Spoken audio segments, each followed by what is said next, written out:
Recording, there it goes. Recording started. Yes, I see it. All right, welcome everybody. We'll do a couple housekeeping slides right up front. Just a quick notice that this meeting is being recorded. If you do not wish to participate in a live recorded session, this will be posted on YouTube and shared on the Experience League, or a link to that will be shared on Experience League in the coming days. House rules. No self-promotion or pitching of any kind. We don't contact people outside of the user group without their consent. And if we share any case studies at this meeting, then we don't share that information without their consent. This is your co-leaders of the Ohio User Group. Hi, everybody. I'm Ross Barton, if we haven't had the pleasure of meeting yet. I'm an Associate Vice President at Ology, based in Columbus, Ohio. I've had about 5 years of system admin. I'm a Workfront Champion for this current cycle and earned my 4th certification at Summit this past year. Oh, good. Denver, you guys want to go next? Yeah, I'll go next. So I'm Nuria Munguia. Nice to meet everybody. I work at TD Bank. I lead the practice for Adobe Workfront for the non-marketing side.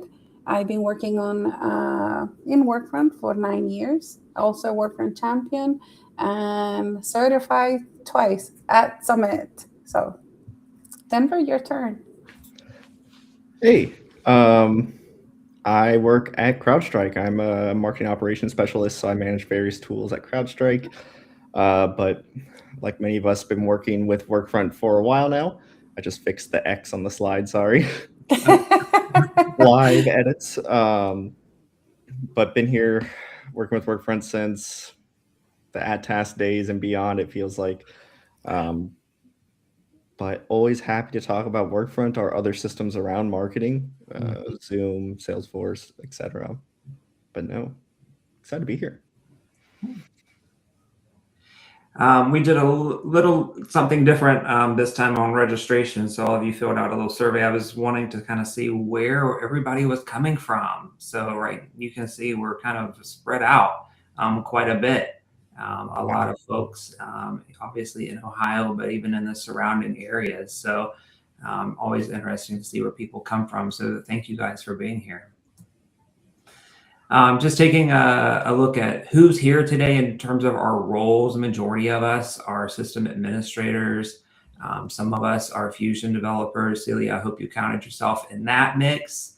And then you can see the other groups. We also have folks that are just end users as well. So we try to craft these conversations to be applicable to everybody in all of these different categories. So you hope you find your place here.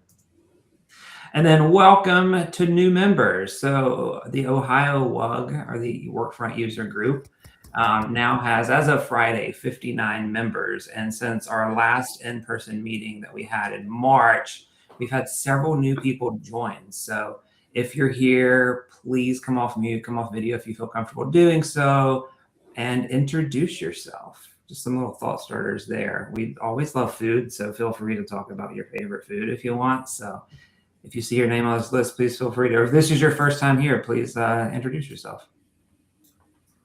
Go ahead and start. So hi, everybody. My name is Jacob DeFranco. Recently was at KeyBank as their system administrator for about 3 years, and then just started at mSphere about a month and a half ago as technically a solution consultant. So I will be doing Workfront implementations across different industries and for different companies. Located in Cleveland, Ohio. And I would say favorite food is a nice steak. Yeah. Nice. Yeah. Welcome. I can go next. Yeah. Sorry, I'm Celia Racine. I am a junior content producer for Pella Windows and Doors. I'm based out of Louisville, but Pella is based out of Pella, Iowa. And then we're just now onboarding Fusion, so I guess I'll be a Fusion developer. And then my favorite food, pasta. I love any kind of pasta. Okay. Awesome. Welcome. Hey guys, I am Jen Mancini. I am based out of Bethlehem, Pennsylvania. I am the systems admin at Aramark. I am also a WUG co-lead for the Philly chapter with Kaylee Richard. So a lot of these names are very familiar. Ross, I was so grateful for you on the back end, throwing in links for my chat last couple weeks ago. Listen, this community is amazing. There's so much that I have received from this community. And it's one of, in my years of professional experience, this is one of my favorite jobs because you ask the questions, everyone chimes in, they give you insight, they kind of help you navigate, and I just love learning from you guys. So that is why I'm here today. So thank you for having me. Of course, thanks for being here. Thank you, Jennifer. Appreciate it. Love that you said that about the community. One of the things that we took away from Summit was that feeling of community among everybody, no matter what the product that you belong to. So thank you. Yeah, I'll go next. I guess I'm on the list too. I'm Megan Dice. I'm actually remote in Colorado, so I was one of those on the far end of the map. Awesome. But I work for Innomart Communications, who's based out of Pennsylvania and in Ohio. So maybe at some point come out for an office visit, be able to have an in-person book meeting. That would be great. Yeah. But I completely agree with Jennifer. I love attending these events just with the little tips and tricks and just connections that you meet with other people. So I appreciate you letting us from afar join you. Absolutely. Hi, I can go next. I'm David Kershaw, right in the middle of the list. I look to be the only Canadian on the call, Fredericton, New Brunswick, East Coast. But I do travel to Pittsburgh for work all the time. So this is maybe in person might happen one day. Awesome. I've been working with Workfront since 2017. I'm a software developer by trade. So a lot of integrations, a lot of Fusion development. I'm currently contracting to Adobe Consulting Services through my own company. And I just applied to be a Workfront Champion yesterday. So hopefully I'll get in. Yeah. Good. You made the deadline. Good job. I made the deadline, yeah. With room to spare. So yeah. Nice to meet everyone. Awesome. Nice to meet you, David. Anybody else? Any returning members want to say hello? I can say hello real quick. I think I've been to one of these before, but I've kind of lost track. I'm Kat Lanning. I'm out of Ohio, about an hour south of Columbus. I'm with IQVIA. We're in medical research, pharmaceutical sector. I'm our Workfront solutions architect and also our Fusion developer. And I love brainstorming with other Fusion devs, so please feel free to reach out. It is so much fun to play in. Favorite food? I don't know, sushi, I think. Ooh. Yeah, sushi. Or anything my husband cooks, whatever it comes up with. He's homesick today, so I'm trying to make him feel better. Aww. Oh, goodness. I can go ahead. My name is Tony Kristovich.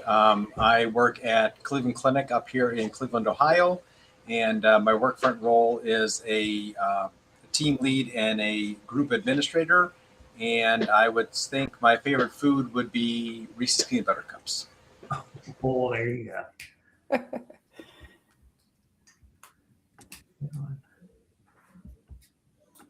We have a couple of people who are not able to, we're having technical difficulties, but they are communicating via the chat. So we have Gina Hovansek. Welcome, Gina. Nice to meet you. And then we have Kirsten. She's also having some issues with her mic. She's here in Columbus, and she works for Starbucks.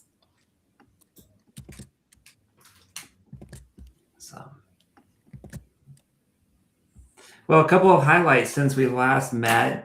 Speaking of meeting, here is a picture of the happy hour we had in March. So a couple of people that are on this call are in that picture.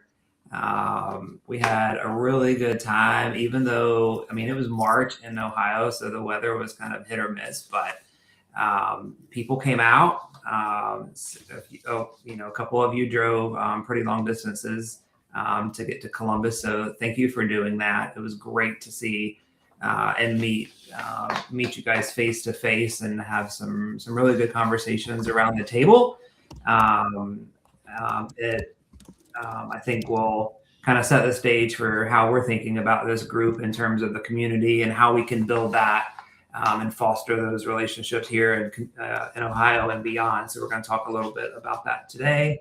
And of course, we had some really good food out on the table, even though we didn't really eat much that night. I think we were more interested in the conversation and getting to know each other. So that was really good.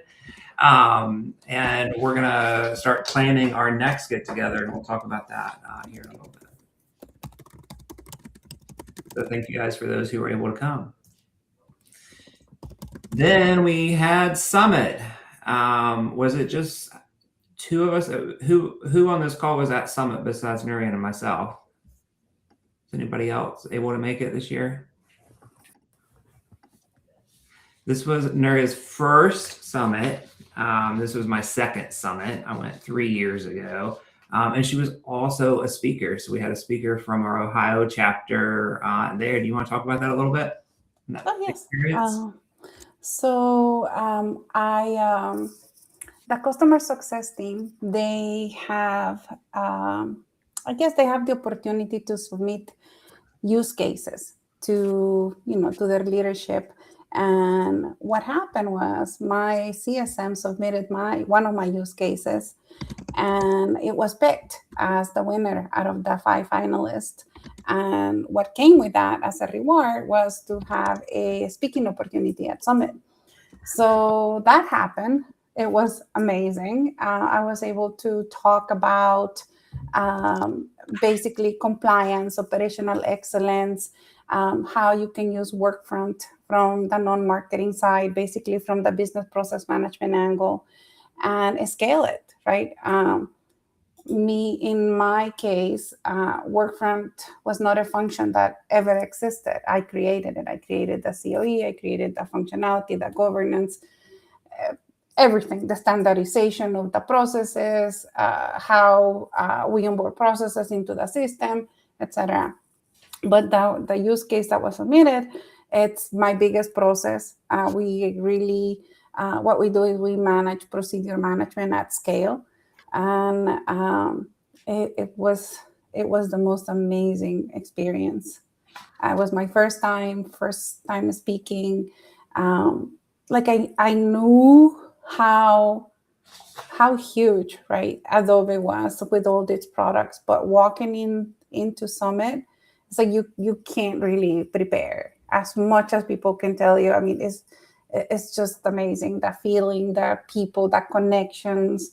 I got so sick when I came back. There were a lot of hugs. It was just an amazing experience. If you ever have a chance to go, please take it. You will not regret it. You will not regret it. Yep. So. That was a great time. There were 14,000 people there this year. I had to remind myself to walk out of the hotel and casino doors to actually get some fresh air and be outside. But there was so much programming and content throughout the 3.5 days there. Really made the trip worth it. Networking was huge. You'll see there at the bottom, we all tried to get together. There was several different communication channels and probably felt like 10 different apps, but you find your tribe and you find the group of people, so you can kind of know when to meet up and where. You can see that that's the place where you eat and how massive that is. If you can imagine feeding 10,000 people at once, they got it down to a science, and the food was really good this year. Mm-hmm. But that's where some of the best conversations happen around that table, meeting with new Workfront people, and just getting to talk about what's going on and hearing from different people like we do in this meeting that work in different types of companies and utilize Workfront in different ways. Some incredible guest speakers that they have at the keynote addresses, opportunities to meet with, those at Adobe the people, the high ups at Adobe. Nuria took that chance to get the picture there. And then, we do also have a time to kick back and relax and have some fun. So this year at Area 15, I think it's called, we had the opportunity to hear Timberland and Bare Naked Ladies. It was a really fun night there. Some more screenshots here. This is the entire Workfront kind of group. There, I think on the left was a pretty good representation of a lot of the Workfront group. And then we have the champions. We had our own gathering on the very first night, and then join an advocates party for dinner and drinks on that Monday night. They made us wear these ridiculous chains, but they also made us cowboy hats and stuff. So you just make the most of it and roll with it. But it was a lot of fun. I think Monique's first time seeing these photos. Yeah. So it was a lot of fun to do that. And again, just some highlights there from the event. So it was a lot of fun. Anybody else? Monique, you want to chime in on anything summit related? Yeah, I mean, you know me, I'll always talk about something. I can't second what Nuria said enough. Like, if you can figure out a way to go to Summit, I highly recommend it. I actually just realized my camera isn't on. Hi, everybody. I actually had to come out of pocket this year to go to Summit, and I still don't regret it. Like, obviously put on your taxes and all of that good stuff, but don't let your company be the reason why you don't go.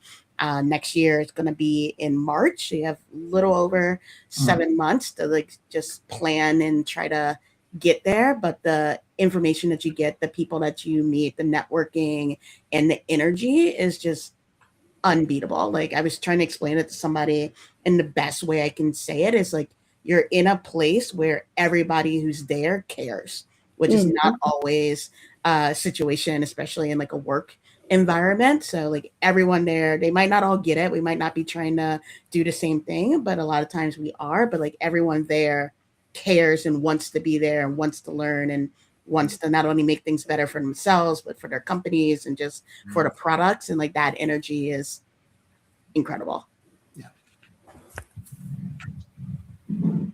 And you also get to learn about all of the other Adobe products and the whole ecosystem. So even, we only use Workfront, and some other of you might use multiple Adobe applications, and kind of understanding what that ecosystem looks like. You get to, walk around and play with all of the demos and talk to the people who get to use this stuff or see it every day. So it's a huge learning opportunity. So. All right, now on to our roundtable. We're trying something a little different this month. When you guys registered, we asked one of these questions. So what's on your mind right now? A burning question, a frustration, a win, or anything? I think one thing that we realized at the get together in person was just being able to sit around a table and have a conversation about some big topics and things that are working, challenges that we're working on, wins, did we revamp our onboarding program since we last met, and how did that go? Just some big wins or things that we're working on, and just have a dialogue about that. So thanks to my friend Claude, my new best friend, I took all of those. Monique knows me well. She's smiling there. I took all of the things that you guys did in that survey and asked it to kind of group them. So we had about 50% respond or so into these different categories here. So around intake and templates and modernizations. So we can start anywhere. So if anybody's willing to bring up their topic, let's go. Let's have a conversation about it. Anybody want to go first? Ross, I can go first. I have to be honest, I do not remember what I submitted. However, with every new day, there sometimes is a new opportunity to learn. Right. And so my challenge right now is I use a lot of display logic on my intake form. We have so many services that we're an internal agency at Aramark. We have so many services that we provide, and we also bill back our time. to our lines of business. So when somebody selects different services on our intake form, I have display logic that populates that almost kind of forms like a receipt at the bottom of the intake form that says what they selected, estimated hours of how long it's going to take, and then like a couple bullets of what is included. So I, in Sandbox, recently decided that we're no longer going to show pricing information on our intake form because we're updating it every 6 months. And why am I working harder and not smarter? And so in doing this in Sandbox, I have learned that historical display logic then disappears. From like, if you go back 2 years ago, you know, all of that information that I had with the hours and the costs, Monique is shaking her head like, yes, I hear you. I feel seen, Monique. I feel seen. And so it all disappears. And so I'm a little frustrated. I don't know if anyone has any guidance or insight. I didn't realize display logic would do that. And I really want for historical data, my display logic to stay on projects. I talked to support about it. I thought I needed to, create new fields, move them to the admin only section, and not turn my display logic off, but that did not solve it. So anyway, I will stop talking, but I'm very curious if anyone else has any sort of tips and tricks as it pertains to keeping display logic on historical data. Hey, Jen. Couple things that I will say and kind of recommend. Like, your thought to move things to like a hidden area is always going to be right. You kind of have a couple of options there. So you could use calculated fields that will just pull what that information was and then keep a record of it that way. It also just depends on like what type of fields these are, but you can always use like a calculated field to just kind of pull it and then have it, but you're always going to have some sort of like hidden record that nobody else can see. So usually what I do, depending on which fields you're keeping, right? So if you are keeping or not keeping the field that kind of the other field is pointing to, then what you need to do is move both of them into your hidden area and keep the order. So whichever one was on top, it needs to be still on top. So you want to move things opposite. So work from your bottom of your form and anything. And the nice thing is now it actually has those indicators of like the little display D. And if it's bold, I think blue, on the right, then you know that that's the one that has displayed this if. So you want to move that one first and bring that down to the bottom. Then you're going to look for your light colored blue D that's on the left. That displayed this if first name equals Jennifer, right? Then you're going to move that, and then you just move it, but make sure that you keep it above or to the left of where. Yeah. As long as that relationship is still there, the information will still stay. Okay. But if you go in and you just start moving fields, as soon as you move that one away from or above the other one, it's gone. Yeah. Now, Monique. Yeah. Why do you not do moonlighting for Adobe support? Because that is not at all what they told me. And I feel as though they would have been like, hey, Jen, you messed up the order. I would have been like, oh, okay, great. And then I mean, this is recorded. So if Adobe wants to start paying me for a part-time job, but yeah, that's why you come to these types of things. I know, exactly right. Come to love and you learn a little bit. 100%. All right, thank you so much. Yeah. But don't forget, that sequence is the key. Do not mess with the sequence. Yeah, it is fully based on order because, again, you're saying when this field is here and this is selected, show me this. So as soon as that field is no longer there to pick it basically deletes your logic for you. Yeah, I forget. I've definitely done that to myself. I feel your pain. Okay, thank you. I'm glad I'm not the only one. No, we've all done it, which is also why I had that answer like, yep, know how to fix that. That's also why if you're trying to do a logic thing and that field isn't selected, Yeah. look at where it is on your form. It's probably below it. Okay. Okay. Thank you. That was fun. What's next, Ross? Who wants to go next? Some really good topics on here.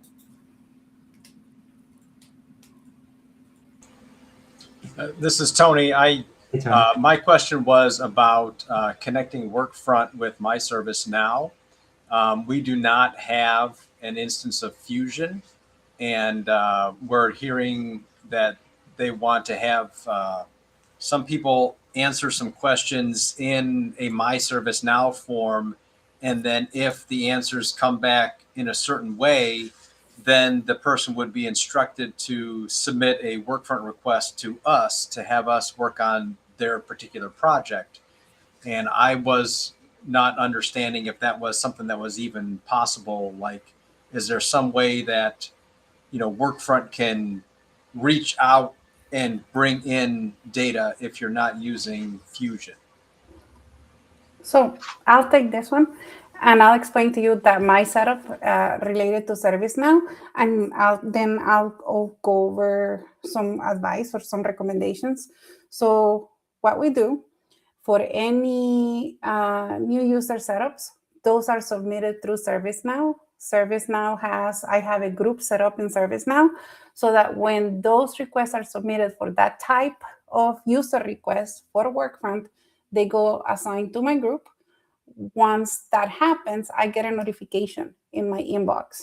So what I did is I have a Power Apps process that grabs that email from my inbox, sends it to my queue, because you can set up an email for your queue, right?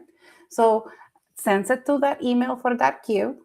Then I have Fusion grab that email from that inbox, parses the information, grabs all that information, gives me the link to ServiceNow, and fills out the information for that request that I need for my queue. Goes into my queue, and then, we get to work on it. So that's one way. If you don't have Fusion, you can have it. Power Apps just grab that request from that inbox and just send it directly to your queue in Workfront. I mean, you're not going to have the parsing capability, but at least you are aware that something came in or that you have to do something. So that's an idea, something to consider. So when the Power Apps would grab that email and dump it into Workfront, Mm-hmm. it wouldn't dump it into fields, right? It would just dump like into one big field all the information that's in that email. Correct. That's why we have, as a second step, once it does that, Fusion comes in, and you know how it puts everything in that description field?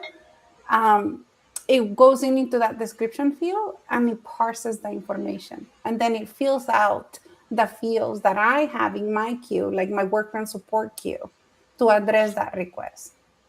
But I need Fusion to parse the information. Interesting. Okay. It's one third alternative if you didn't have any automation tools at all.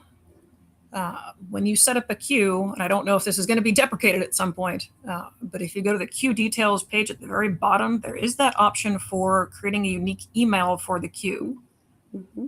If you could work with the ServiceNow developers or management teams, so there's that email is somehow emailed when the ticket is raised in ServiceNow, you'd get a ticket in Workfront with the data. Again, you wouldn't get the nice, neat filled-in fields, but at the very least, it could raise that record over in Workfront automatically. I was going to try that with Jira. It just didn't quite work out the time I was going to try it.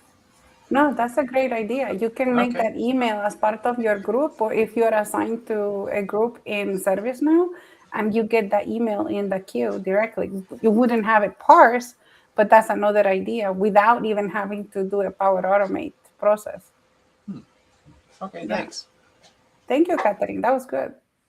Yeah, I'll add, like, way back in the day, before people really knew what to do with Fusion, a lot of folks would come up with these very sophisticated API calls. So if your IT team knows how to do that and they're willing, you could kind of get around having Fusion and just do an old-fashioned API call that says, pull this information and push it over here. But what I think it was Catherine who recommended the email. That's obviously going to be the fastest and easiest way. They might even be able to attach like a PDF or something, so like all the information is there and you don't have to worry about it like not copying into like the detail section or anything like that. Excellent.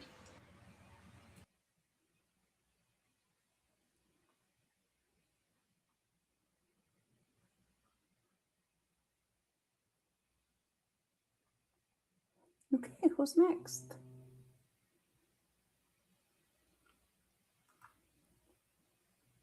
Let's see.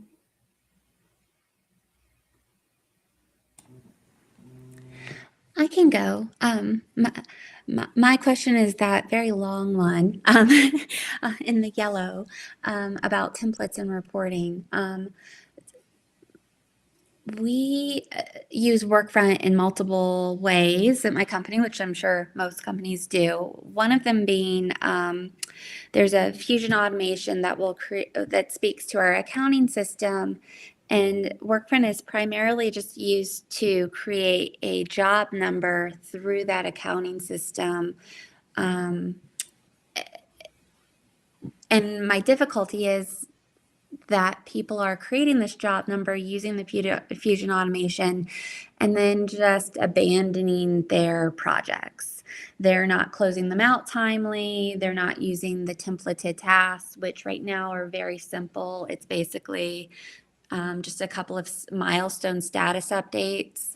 And I'm having a hard time struggling where how much I should simplify these templates because I do think some of these milestones are beneficial just to have tracking and be able to report off of what happened with these projects. But I'm getting some pretty severe pushback on having just the users wanting to have no task at all on the project, just opening it, getting that job number, potentially creating a request at some point in that project, and that's it. So has anyone experienced something like this where maybe there's some suggestions on how we can use the system effectively without using tasks or just a more formal process? You can go first, Jen. Okay. So for us, we actually have a vice president who is kind of our she's our Workfront advocate, and so she helps us socialize changes within our department. We have to do reporting to senior leaders on a regular cadence. So we need our templates populated and we need to report back. So it's very important. So I don't know if you have anyone in your group or maybe the VP that you report to who can kind of tell the team the importance of putting their names to tasks so that you guys can properly report back. So that was one thing, because I feel like having someone at a senior leadership be like, this is amazing, Workfront is great, this is what we're doing, and it all comes from the top and goes down. And something else you had said, just throwing it out there, we've created a lot of really creative Fusion scenarios where people haven't done certain things, or we might send them a reminder in the update section. We also had an issue where people were not closing any projects, and it was making me insane. And so now Fusion automatically closes projects 30 days past the due date. And that just like, again, it's like, how can you work smarter and not harder? So I think that having that senior advocate is certainly something that will help you if you don't already have that. And then also using Fusion to your advantage, to send people pokes and reminders. And listen, change management is hard. I'm a full proponent in change management, but I'm also,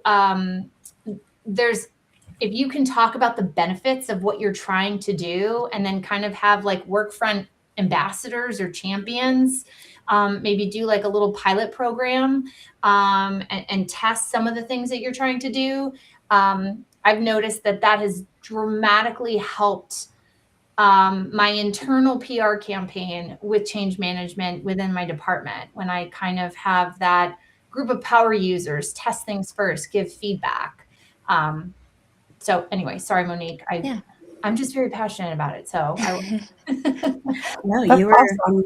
you were great, which is also why I was like, you go first, because I knew you were going to have like the compliance kind of answer. So Megan, I'm going to go a different route and just kind of question, do they need tasks? Because it sounds like if they kind of know, here's the job to do your job, and that's it.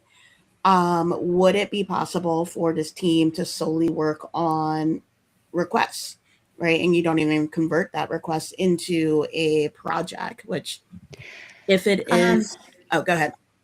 I should say, I love that idea, Monique, and I probably would have gone down that route if it were myself. But I inherited this instance about 6 months ago, and they were actually working with a third party for about a year to develop the scenario I'm talking about.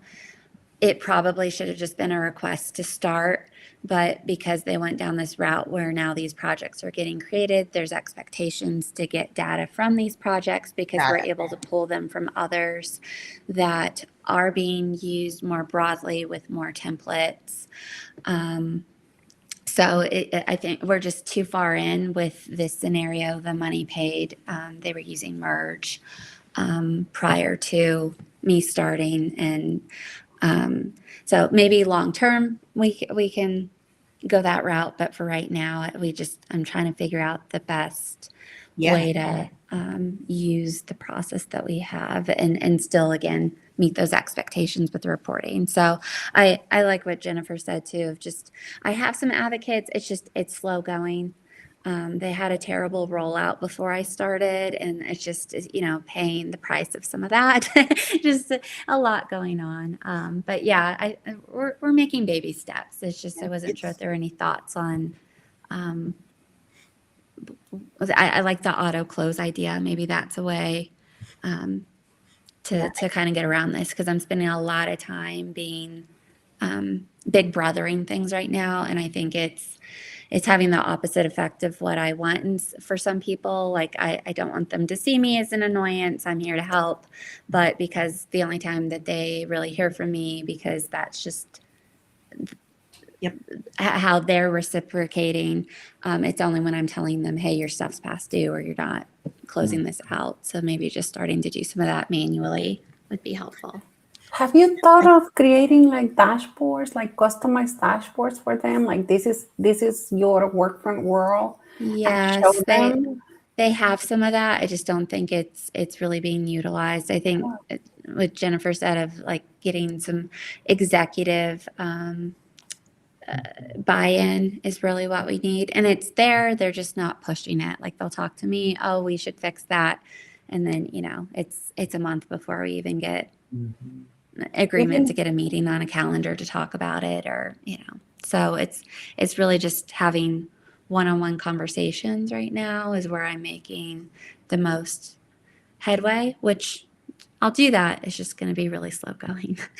Yeah, I think twofold. Like one, figuring out what their actual workflow is and what they need long term, because if it is going that other route, because that's a whole other thing of like, how do you undo and tell them that they basically wasted their money on a automation they didn't need? Yeah, we've had that conversation. It's just and then the other part, kind of similar to what Jennifer is saying, but also just looking at like the templates themselves and like, does every task that's there actually need to be there? Are there some tasks that You could use the autocomplete or, have that information already just be filled in on the template level so that nobody has to actually go in and click it because maybe it comes elsewhere, and just really streamlining as much as possible. And then I would just use like the empathy of it of like, hey, I know that this might not be the most effective way for you. And you might feel like you're telling someone how you do your job.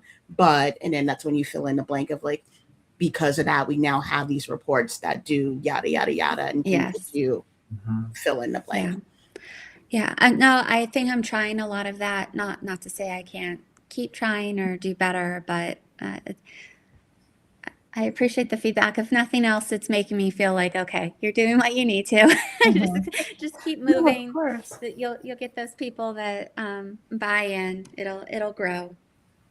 And Megan, one more thing. So I also inherited an instance 2 years ago, and a lot of people didn't like it. They love the old system. So yes, I feel you and I hear you because that's where I was. And so I started like some of the people that were the loudest complainers, I actually went to first. And I asked them to be my Workfront ambassadors. And I had a whole thing. I was trying to win them over slowly. They didn't know it at the time, but and so we meet on a monthly basis and we talk about what is working, what is not working. And it really, I gave them a platform to complain. And can I tell you, the complaining actually got quieter because they felt heard. Some out of a lot of the complaining came some awesome ideas. And so maybe if you like flip the script and specifically reach out to those who are really like enthusiasts and also your biggest complainers. I have a feeling that right now I feel like you're just doing PR. You were trying to do a PR campaign for what was created for you. That's a good way to put it. I like that. And I'll talk to you all day long about this because I lived it. Yeah. So reach out to me. I'd love to continue the conversation. Okay. From Fantastic. everything you've heard from everyone, 1,000% what Jennifer just said. Go after your biggest complainers. They're going to be your biggest ambassadors. Yep. I mean, just schedule time with them and go after them. Give them that Best fusion scenarios come from the biggest complainers. Yes. Yes. Yeah. Well, thank you. I appreciate it. Who's next?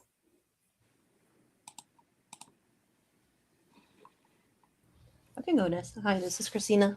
I actually live in Massachusetts, but I like joining all of the different sessions. Mine is the fusion tracking. So we currently have a scenario that goes through and does our assignments for all of our projects. However, in a lot of our tasks, we have multiple people assigned to them, and we're trying to determine who's the person that's actually pressing complete on these tasks. I haven't yet defined a field that's actually telling me that. I can see that it is getting marked complete, but I can't exactly always tell who is doing it. If like Fusion can do that, or is there just a field I just haven't found yet?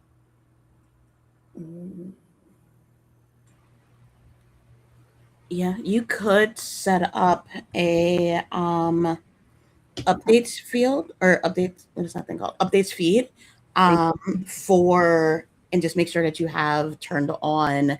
I think it's automatic, but just in case, like have turned on like task status, task assignment.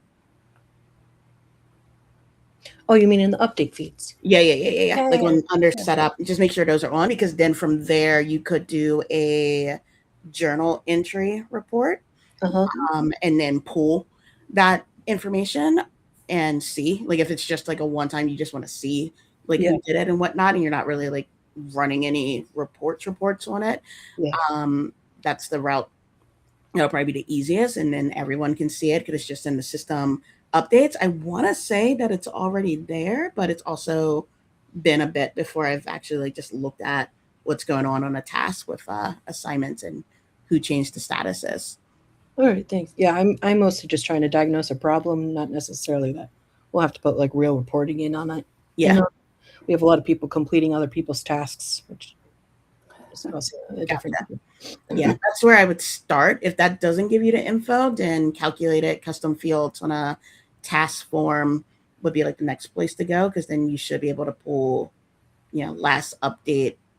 Well, actually, wouldn't even need to calculate a custom field, because you should just be able to see like last updated by and when, and what they did just automatically. So I think most of this is already in system updates, but if it isn't, put out on community, and I'll make sure that if I don't reply back to you, that someone does, and we tell you exactly where it is. All right. Thanks so much.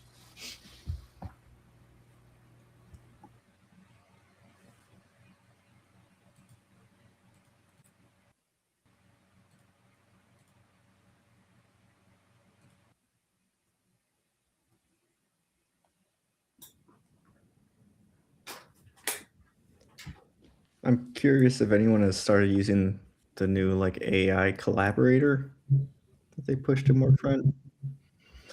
I saw it, haven't played around with it. Not played around with it. Everything we're working on is using AI or Gen AI agents outside of Workfront and possibly connecting that to Workfront rather using the Adobe baked, Adobe created agents. So I'm just curious if anyone's used that version. Not yet. In my case, we're still trying to get the AI writer signed. So we cannot even use AI in any way. Yeah. I've used both. I can speak to my experience. The internal AI in Workfront is really good at some things. I've found it's been getting better about like documentation questions, just asking about certain system configuration questions you might have. It's really quite strong. But asking questions like how many projects closed in 2025, let's say, it can't do it.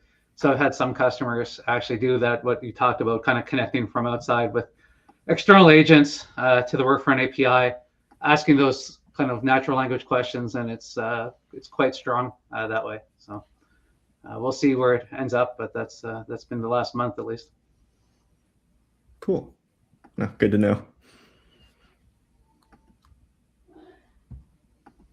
Maybe you could give us a demo at some point. That would be cool to see. For those Yeah, who are just be happy to anytime. Yeah.